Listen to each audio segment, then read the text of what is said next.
ಅಕ್ಕ ಮನೆಗೆ ಬಂದು ಇವಾಗ ಲಿವರ್ ಎಲ್ಲ ಕ್ಲೀನ್ ಮಾಡಿ ಯಾಕೆ ಇಲ್ಲ ನಮ್ಗೆ ಅದು ಇದಾಗಿಲ್ಲ ನಿಟ್ಟು ಬೆಳಗ್ಗೆ ಹೊತ್ತ ಫ್ರೇಗ್ರೆನ್ಸ್ ಬರುತ್ತಲ್ಲ ನೀಲಗಿರಿದು ಸ್ಮೆಲ್ಲು ಏನು ಸಖತ್ತಾಗಿರುತ್ತೆ ಅಂದರೆ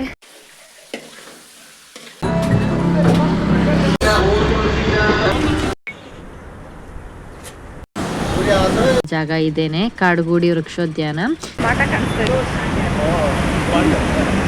ಹಾಯ್ ಹಲೋ ಗುಡ್ ಮಾರ್ನಿಂಗ್, ನಾನು ನಿಮ್ಮ ನೇತ್ರ. ಇವತ್ತಿನ ವ್ಲಾಗ್ನ ನಾನು ಬೆಳಗ್ಗೆಯಿಂದನೇ ಸ್ಟಾರ್ಟ್ ಮಾಡ್ತಾ ಇದ್ದೀನಿ. ಬೆಳಗ್ಗೆ ಮಕ್ಕಳನ್ನೆಲ್ಲ ಸ್ಕೂಲಿಗೆ ಕಳಿಸಿದ್ದಾಯಿತು. ಆ್ಯಸ್ ಯೂಶುವಲ್ ಇವತ್ತಿಂದ ನನ್ನ ರೊಟೀನ್ ಸ್ಟಾರ್ಟ್ ಆಗುತ್ತೆ. ಇವತ್ತಿಂದ ಸ್ವಲ್ಪ ವಾಕಿಂಗೆಲ್ಲ ಹೋಗೋಣ ಅಂತ ಅಂದ್ಕೊಂಡಿದ್ದೀನಿ. ತುಂಬ ದಿನ ಆಗಿತ್ತು ವಾಕಿಂಗೆಲ್ಲ ಹೋಗಿ. ಮಕ್ಕಳಿಗೆ ಸಮ್ಮರ್ ಹಾಲಿಡೇಸ್ ಸ್ಟಾರ್ಟ್ ಆದಾಗಲಿಂದ ವಾಕಿಂಗ್ ಹೋಗಿರಲಿಲ್ಲ. ಸೊ ಹಾಗಾಗಿ ಇವತ್ತು ವಾಕಿಂಗ್ ಹೋಗ್ತಾ ಇದ್ದೀನಿ. ನನ್ನ ಹಸ್ಬೆಂಡ್ ಮಕ್ಕಳನ್ನ ಸ್ಕೂಲ್ಗೆ ಡ್ರಾಪ್ ಮಾಡಿ ಅಲ್ಲೇ ಅರ್ಧದಿಂದ ನನ್ನ ಪಿಕಪ್ ಮಾಡ್ತಾರೆ. ನಾವು ಯಾವಾಗಲೂ ಹೋಗೋವಂಥ ವಾಕಿಂಗ್ ಜಾಗ ಇದೇನೆ ಕಾಡುಗೂಡಿ ವೃಕ್ಷೋದ್ಯಾನ. ಸೊ ಇಲ್ಲಿ ಎವ್ರಿ ಡೇ ನಾವು ಬಂದು ವಾಕ್ ಮಾಡ್ತೀವಿ. ಬೆಳಗ್ಗೆನೇ ವಾಕ್ ಮಾಡೋದಕ್ಕೆ ತುಂಬಾ ಚೆನ್ನಾಗಿರುತ್ತೆ. ಯಾಕೆಂದರೆ ತುಂಬ ಮರ ಗಿಡ ಎಲ್ಲ ಸುತ್ತ ಇರೋದ್ರಿಂದ ಒಂಥರ ಇಲ್ಲಿ ರಿಲ್ಯಾಕ್ಸೇಷನ್ ಆಗುತ್ತೆ. ಹಾಗೆ ನನಗೂ ನನ್ನ ಹಸ್ಬೆಂಡ್ಗೂ ಒಂದಷ್ಟು ಪ್ರೈವೇಸಿ ಟೈಮ್ ಸಿಗುತ್ತೆ. ಯಾಕೆಂದರೆ ಎವ್ರಿ ಡೇ ಬೆಳಗ್ಗೆಯಿಂದ ಸಂಜೆವರೆಗೂ ಮಕ್ಕಳ ಜೊತೆ ಇರ್ತೀವಿ, ಅವ್ರ ಬಗ್ಗೆನೇ ಯೋಚನೆ ಮಾಡ್ತಾ ಇರ್ತೀವಿ. ನನ್ನ ಹಾಗೆ ನನ್ನ ಹಸ್ಬೆಂಡ್ ಬಗ್ಗೆ ಏನಾದರೂ ಮಾತಾಡ್ಕೋಬೇಕು ಅಂತ ಅಂದರೆ ಸೊ ಇಲ್ಲಿ ಬೆಳಗ್ಗೆ ಹೊತ್ತು ಏನು ವಾಕಿಂಗ್ ಟೈಮ್ ಇರುತ್ತೆ. ಸೊ ಈ ಟೈಮಲ್ಲಿ ನಾವಿಬ್ಬರು ಮಾತಾಡ್ಕೊಳ್ತೀವಿ, ಶೇರ್ ಮಾಡ್ಕೊಳ್ತೀವಿ. ಒಂದು ಸ್ವಲ್ಪ ರೇಗಿಸ್ಕೊಂಡು ಒಂದು ಸ್ವಲ್ಪ ಜಗಳ ಮಾಡಿಕೊಂಡು ಅಂದರೆ ಖುಷಿಯಾಗಿ ಜಗಳ ಮಾಡಿಕೊಂಡು ಈ ಥರ ಕಳೆಯೋದಕ್ಕೆ ಇಷ್ಟಪಡ್ತೀವಿ. ಸೊ ಇದೊಂಥರ ನಮಗೆ ಪ್ರೈವೇಸಿ ಟೈಮ್ ಅಂತಲೇ ಹೇಳ್ಬೋದು. ಇಲ್ಲಿ 9:30ವರೆಗೂ ನಾವು ವಾಕಿಂಗ್ ಮಾಡ್ತೀವಿ. ಸೊ ನಾನು ಒಂದು ರೌಂಡ್ ಫುಲ್ ಪಾರ್ಕ್ನ ವಾಕ್ ಮಾಡ್ಕೊಂಡ್ಬಂದು ಇಲ್ಲಿ ಕೆಲವೊಂದಷ್ಟು ಎಕ್ಸಸೈಸನ್ನು ಮಾಡಿ ಆಮೇಲೆ ಇಲ್ಲಿಂದ ಮತ್ತೆ ಇನ್ನೂ ಒಂದು ರೌಂಡ್ ವಾಕ್ ಮಾಡಿಕೊಂಡು ನಂತರ ಮನೆಗೆ ಹೋಗ್ತೀನಿ. ನನಗೆ ಮೊದಲು ಈ ಥರ ಏನು ಎಕ್ಸಸೈಸ್ ಮಾಡೋದು ಅಥವಾ ವಾಕಿಂಗ್ ಹೋಗೋದು ಅದೆಲ್ಲ ರುಟೀನ್ಸ್ ಇರಲಿಲ್ಲ. ಬಟ್ ಇವಾಗ ಒಂದು 6 ಮಂತ್ಸಿಂದ ವಾಕಿಂಗ್ ಎಲ್ಲ ಮಾಡೋದಕ್ಕೆ ಟ್ರೈ ಮಾಡ್ತಾ ಇದ್ದೀನಿ. ಬಿಕಾಸ್ ಸ್ವಲ್ಪ ದಪ್ಪ ಆಗಿದ್ದೀನಿ, ಹಾಗೆ ಸ್ವಲ್ಪ ಹೆಲ್ತ್ ಕಡೆ ಕಾನ್ಷಿಯಸ್ ಆಗಿರೋಣ ಅಂತ. ಬಿಕಾಸ್ ಏಜ್ ಆಗ್ತಾ ಇದ್ದಂಗೆ ನಮಗೂ ಸ್ವಲ್ಪ ಏನೋ ಹೆಲ್ತ್ ಕಡೆ ಗಮನ ಇದ್ದಷ್ಟು ಒಳ್ಳೇದಲ್ವ. ಸೊ ಹಾಗಾಗಿ ಆ್ಯಂಡ್ ಇದೊಂಥರ ನೇಚರ್ ತುಂಬಾ ಚೆನ್ನಾಗಿರುತ್ತೆ. ಸುತ್ತಮುತ್ತ ಗಿಡ ಮರ ಎಲ್ಲ ಇರುತ್ತೆ. ಹಾಗೆ ಇಲ್ಲಿ ಹಲಸಿನ ಹಣ್ಣು ಮರ ಹಾಗೆ ನೀಲಗಿರಿ ಮರ ತುಂಬಾ ಇದೆ. ಈ ಪಾರ್ಕಲ್ಲಿ ಏನಂದರೆ ಸಿಕ್ಕಾಪಟ್ಟೆ ಹಲಸಿನ ಮರ ಇದೆ, ಎಲ್ಲರಲ್ಲೂ ಕಾಯಿ ಬಿಟ್ಟಿದೆ. ಬಟ್ ಇಲ್ಲಿ ಕಾಯಿನೆಲ್ಲ ಸೇಲ್ ಮಾಡಲ್ಲ ಅಂತೆ. ಸೊ ಹೋಗ್ತಾ ಇರಬೇಕಾದ್ರೆ ಒಂದೊಂದು ಹಣ್ಣಾದಾಗ ಗಮ್ಮಂತ ಇರುತ್ತೆ. ನನ್ನ ಮಕ್ಳು ಬಂದರೆ ಅಂತೂ ಕಿತ್ಕೊಡಾಡಿ ಅಂತಾರೆ. ಸಿಕ್ಕಾಪಟ್ಟೆ ಹಲಸಿನ ಮರ ಇದೆ. ಆ್ಯಂಡ್ ಒಂದು ಸೈಡ್ ಫುಲ್ಲು ಹಲಸಿನ ಮರ ಇದೆ, ಇನ್ನೊಂದು ಸೈಡ್ ಫುಲ್ಲು ನೀಲಗಿರಿ ಮರ ಇದೆ. ಬೆಳಗ್ಗೆ ಹೊತ್ತು ಫ್ರೇಗ್ರೆನ್ಸ್ ಬರುತ್ತಲ್ಲ ನೀಲಗಿರಿದು ಸ್ಮೆಲ್ಲು ಏನು ಸಖತ್ತಾಗಿರುತ್ತೆ ಅಂದರೆ ಒಳ್ಳೆ ಬ್ರೀದ್ ಮಾಡ್ಬೋದು. ಹಾಗೆ ಇಲ್ಲಿ ಒಂದು ಸ್ವಲ್ಪ ಹೊತ್ತು ಕುತ್ಕೊಂಡು ರಿಲ್ಯಾಕ್ಸ್ ಮಾಡ್ತೀನಿ. ಯಾಕೆಂದರೆ ಇಲ್ಲಿ ನೀಲಗಿರಿ ಮರ ಜಾಸ್ತಿ ಇರೋದ್ರಿಂದ ನಮಗೆ ಉಸಿರಾಡೋದಕ್ಕೆಲ್ಲನೂ ತುಂಬಾ ಅನುಕೂಲ ಆಗುತ್ತೆ. ಸೊ ಹಾಗಾಗಿ ಅಲ್ಲಿ ಒಂದು ಒಳ್ಳೆ ಗಾಳಿನ ತೊಗೊಂಡು ಅದಾದ ನಂತರ ಈಗ ನಾವು ಮನೆಗೆ ಹೋಗ್ತಾ ಇದ್ದೀವಿ.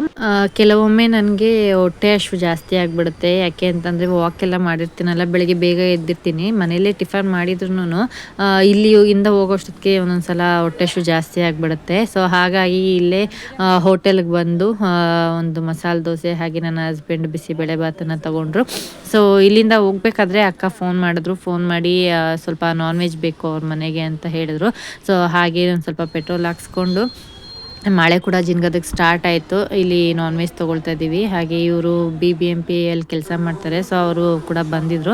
ನನ್ನ ಹಸ್ಬೆಂಡ್ ಅವ್ರಿಗೊಂದು ಸ್ವಲ್ಪ ಚಿಕನ್ ಇವರೇ ಈಸ್ಕೊಟ್ರು. ಹಾಗೆ ನನಗೆ ಕೈಮಾಗೆ ಸ್ವಲ್ಪ ಮಟನ್ ಬೇಕಿತ್ತು. ಸೊ ಹಾಗೆ ಲಿವರ್ ಬೇಕಿತ್ತು. ಅದನ್ನು ತೊಗೊಂಡು ಅಕ್ಕ ಮನೆಗೆ. ಸೊ ಇಲ್ಲಿಂದ ನಾನು ಅಕ್ಕ ಮನೆಗೆ ಹೋಗಿ ಅಕ್ಕಗೆ ಕೊಟ್ಬಿಟ್ಟು ಮತ್ತೆ ನಾನು ಫ್ರೆಶ್ ಅಪ್ ಆಗಿ ಅಲ್ಲಿಂದ ಅವ್ರ ಮನೆಗೆ ಹೋಗ್ತೀನಿ. ಅಕ್ಕಗೆ ಅಷ್ಟಾಗಿ ನಾನ್ ವೆಜ್ ಮಾಡೋದಕ್ಕೆ ಬರಲ್ಲ. ಆ್ಯಂಡ್ ಮಕ್ಕಳು ಕೂಡ ಅಷ್ಟೇ ನನಗೆ ನಾನ್ ವೆಜ್ ನಾನು ಮಾಡೋದನ್ನು ತುಂಬ ಇಷ್ಟಪಡ್ತಾರೆ ಅವ್ರ ಮಕ್ಕಳು. ಸೊ ಹಾಗಾಗಿ ಫ್ರೆಶ್ ಅಪ್ ಆಗಿ ಇವಾಗ ಅವ್ರ ಮನೆಗೆ ಬಂದು ಇವಾಗ ಲಿವರ್ ಎಲ್ಲ ಕ್ಲೀನ್ ಮಾಡಿ ಅಕ್ಕಗೆ ಮಿಕ್ಸಿಗೆ ಹಾಕೋ ಕೆಲಸ ಕೊಟ್ಟು ನಾನು ಒಗ್ಗರಣೆ ಹಾಕೋ ಕೆಲಸ ಇಟ್ಕೊಂಡಿದ್ದೀನಿ. ಹಾಗೆ ಇಲ್ಲಿ ಹಿಂದೆ ಕಾಣಿಸ್ತಾನೆ ಇಲ್ಲ, ಇಲ್ಲಿ ಅಜ್ಜಿ ಮಾತಾಡ್ತಾ ಇದ್ದಾರೆ, ಆಚೆ ಕಡೆ ಮಕ್ಕಳು ಆಟ ಆಡ್ತಾ ಇದ್ದಾರೆ. ಸೊ ಕೆಲಸ ನಡೀತಾ ಇದೆ. ನಾನು ಮಾಡೋ ಲಿವರ್ ಅಂದರೆ ಇವ್ರ ಮಕ್ಕಳಿಗೆಲ್ಲ ಇಷ್ಟ. ತುಂಬ ಜನ ಇಷ್ಟಪಡ್ತಾರೆ ನಾನು ಮಾಡೋ ಲಿವರ್ ಫ್ರೈ ಅಂದರೆ. ನನ್ನ ಮಗಳಿಗಂತೂ ಸಿಕ್ಕಾಪಟ್ಟೆ ಇಷ್ಟ. ಖಾರವಾಗಿ ಚೆನ್ನಾಗಿರುತ್ತೆ. ಸೊ ಇವತ್ತಿನ ದಿನ ಈಗ ಸ್ಟಾರ್ಟ್ ಆಗಿದೆ. ಅಂದರೆ ಇವಾಗ ಟೈಮು 12 ಗಂಟೆ. ಸ್ಕೂಲ್ ಹತ್ರ ಹೋಗಿ ಮಕ್ಕಳನ್ನ ಕರ್ಕೊಂಡು ಬರಬೇಕು. 2:30ಗೆ ಮಕ್ಕಳನ್ನ ಬಿಡ್ತಾರೆ. ಸೊ ಹೋಗಿ ಕರ್ಕೊಂಡು ಬರಬೇಕು. ಇನ್ನು ನಾನು ಬರೀ ಲಿವರ್ ಮಾಡೋದಕ್ಕಿಂತ ಜಾಸ್ತಿ ಗುಣ್ಕಾಯಿನ ಹಾಕ್ಸ್ಕೊಳ್ತೀನಿ, ಹಾಗೆ ಲಿವರ್ನ ಸ್ವಲ್ಪ ಹಾಕ್ಸ್ಕೊಳ್ತೀನಿ. ಸೊ ಗುಣ್ಕಾಯಿ ನನಗೆ ತುಂಬ ಇಷ್ಟ ಆಗುತ್ತೆ. ನನಗೆ, ನನ್ನ ಹಸ್ಬೆಂಡ್ಗೆ, ಮಕ್ಕಳಿಗೆ ಎಲ್ಲರಿಗೂ ಗುಣ್ಕಾಯಿ ತುಂಬ ಇಷ್ಟ ಆಗುತ್ತೆ. ಬಟ್ ನನ್ನ ಮಗಳಿಗೆ ಸ್ವಲ್ಪ ಲಿವರ್ ಅಂದರೆ ಜಾಸ್ತಿ ಇಷ್ಟ. ಸೊ ಇದು ತುಂಬ ಸಿಂಪಲ್ಲಾಗಿ ಮಾಡ್ತೀನಿ, ಬಟ್ ಸೇಮ್ ಹೋಟೆಲ್ ಟೇಸ್ಟೇ ಇರುತ್ತೆ. ತುಂಬಾ ಚೆನ್ನಾಗಿರುತ್ತೆ. ಕೆಲವೊಬ್ರು ಇದಕ್ಕೆ ಟೊಮೊಟೊ ಯೂಸ್ ಮಾಡ್ತಾರೆ, ಬಟ್ ನಾನು ಟೊಮೆಟೊನ ಯೂಸ್ ಮಾಡಲ್ಲ. ಅದ್ರ ಬದಲು ಸೋಯಾ ಸಾಸ್ನ ಯೂಸ್ ಮಾಡ್ತೀನಿ. ಕಲರು ಚೆನ್ನಾಗಿರುತ್ತೆ, ಹಾಗೆ ಟೇಸ್ಟ್ ಕೂಡ ತುಂಬಾ ಚೆನ್ನಾಗಿರುತ್ತೆ. ತುಂಬ ಸಿಂಪಲ್ ಇಂಗ್ರೀಡಿಯೆಂಟ್ಸು. ಮೆಣಸಿನ್ಕಾಯಿ, ಕೊತ್ತಂಬರಿ ಸೊಪ್ಪು, ಈರುಳ್ಳಿ, ಶುಂಠಿ, ಬೆಳ್ಳುಳ್ಳಿ ಇಷ್ಟನ್ನು ಹಾಕಿ ಮಿಕ್ಸಿಯಲ್ಲಿ ಸ್ವಲ್ಪ ತರ್ತರಿಯಾಗಿ ರುಬ್ಕೊಂಡ್ಬಿಟ್ಟು ಅದನ್ನು ಅರ್ಧ ಬೆಂದಿರೋ ಅಂಥ ಲಿವರ್ ಗುಣ್ಕಾಯಿಗೆ ಹಾಕಿ ಮಿಕ್ಸ್ ಮಾಡಿ ಕೊನೆಯದಾಗಿ ಸ್ವಲ್ಪ ಸೋಯಾ ಸಾಸು, ಉಪ್ಪು, ಅರಶಿನ ಹಾಕಿ ಚೆನ್ನಾಗಿ ಮಿಕ್ಸ್ ಮಾಡಿಬಿಟ್ರೆ ಗುಣ್ಕಾಯಿ ಫ್ರೈ ಚೆನ್ನಾಗಾಗುತ್ತೆ. ಆ್ಯಂಡ್ ಇಲ್ಲಿ ನಾನು ಕೈಮಾ ಬಾಲ್ ಸಹ ಮಾಡ್ತಾಯಿದ್ದೀನಿ. ಕೈಮಾ ಬಾಲ್ ಕೂಡ ಅಷ್ಟೇ, ಮಕ್ಕಳಿಗೆ ಈ ಸೈಡ್ಗೆ ಕೊಟ್ಟರೆ, ಅಂದರೆ ಈ ಬಿರಿಯಾನಿ ಎಲ್ಲ ಮಾಡಿದಾಗ ಸೈಡ್ಗೆ ಅದನ್ನು ಕೊಟ್ಟರೆ ತುಂಬಾ ಇಷ್ಟಪಟ್ಟು ತಿಂತಾರೆ. ಕೆಲವೊಬ್ರಿಗೆ ಕೈಮಾ ಬಾಲ್ ಮಸಾಲೆಗೆ ಹಾಕಿದ ತಕ್ಷಣ ಒಡೆದೋಗ್ಬಿಡುತ್ತೆ ಅಂತ ಅಂತಾರೆ. ಅಂಥವರು ಏನು ಗೋಡಂಬಿ ಹಾಗೆ ಕಡಲೆಪಪ್ಪನ್ನ ಪುಡಿ ಮಾಡಿ ಅದಕ್ಕೆ ಒಂದು ಮೊಟ್ಟೆನ ಹಾಕಿಬಿಟ್ಟು ಚೆನ್ನಾಗಿ ಮಿಕ್ಸ್ ಮಾಡಿಕೊಂಡ್ರೆ ಕೈಮಾ ಬಾಲ್ ಏನು ಒಡ್ಕೊಳ್ಳಲ್ಲ, ಚೆನ್ನಾಗಿ ಬರುತ್ತೆ. ಒಬ್ರೊಬ್ರು ಒಂದೊಂದು ಥರ ಮಾಡ್ತಾರೆ, ಬಟ್ ನಾನು ಈ ಥರ ಮಾಡ್ತೀನಿ. ನನಗಂತೂ ತುಂಬ ಇಷ್ಟ ಆಗುತ್ತೆ. ಹಾಗೆ ನಾನು ಮಾಡೋದು, ನಾನು ಮಾಡಿಕೊಟ್ಟಿರೋರು ತಿಂದವರೆಲ್ಲರೂ ತುಂಬ ಚೆನ್ನಾಗಿದೆ ಅಂತ ಹೇಳ್ತಾರೆ. ಫೈನಲಿ ನೋಡಿ, ಗುಣ್ಕಾಯಿ ಆಗಿ ಲಿವರ್ ಫ್ರೈ ರೆಡಿಯಾಗಿದೆ. ಸೊ ಎಷ್ಟು ಕಲರಾಗಿ ಎಷ್ಟು ಚೆನ್ನಾಗಿದೆ. ಸೇಮ್ ನಿಮಗೆ ಹೋಟೆಲ್ ಟೇಸ್ಟೇ ಬರುತ್ತೆ. ಆ್ಯಂಡ್ ಈ ಕಡೆ ನಾನು ಕೈಮಾ ಬಾಲ್ ಸಮೇತ ರೆಡಿ ಮಾಡ್ಕೊಂಡಿದ್ದೀನಿ. ಈ ಕೈಮಾ ಬಾಲು ಅಷ್ಟೇ ರಸಮ್ ಜೊತೆ ಅಥವಾ ಬಿರಿಯಾನಿ ಜೊತೆ ಎಲ್ಲ ಸೈಡಲ್ಲಿ ತಿಂತಾಯಿದ್ರೆ ಸಿಕ್ಕಾಪಟ್ಟೆ ಚೆನ್ನಾಗಿರುತ್ತೆ.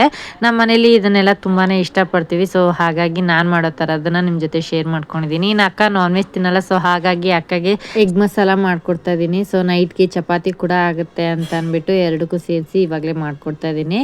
ಸೊ ಇವತ್ತಿನ ವ್ಲಾಗು ಇದಾಗಿತ್ತು. ಸೊ ಈ ವ್ಲಾಗ್ ನಿಮ್ಮೆಲ್ಲರಿಗೂ ಇಷ್ಟ ಆಗಿದೆ ಅಂತ ಅಂದ್ಕೊಂಡಿದ್ದೀನಿ. ಸಣ್ಣ ವ್ಲಾಗ್ ಆದ್ರೂ ಕಂಟಿನ್ಯೂಷನ್ ಇರಲಿ ಅಂತ ವ್ಲಾಗ್ನ ಹಾಕಿದ್ದೀನಿ.